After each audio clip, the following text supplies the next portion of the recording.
बता। ये कहीं बचपन से बेटी गे तोहरा पोसलियो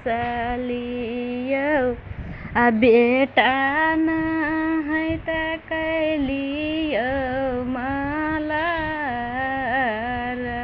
गे। ये कहीं बचपन से बेटी गे तोहरा पोसलियो आ बेटा न है त कैलियो मलार गे। ये हो हम जानतियै बेटी गे हइबे पर घरिया आ दूध गे बेची पोखरी खुनाई तगे बेटी रही गे जैतियो पापाजी के निशानी रही गे जैतियो पापाजी के निशानी।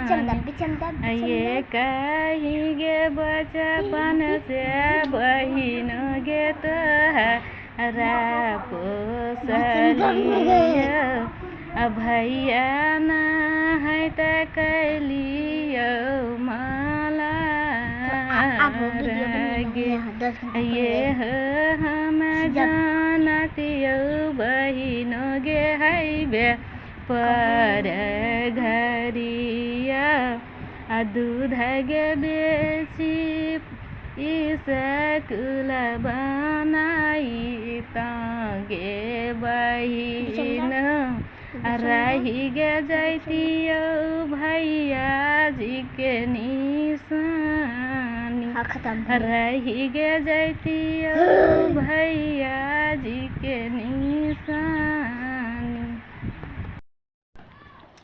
छठ में छुट्टी न देता हो भैया नौकरी से निकल जा।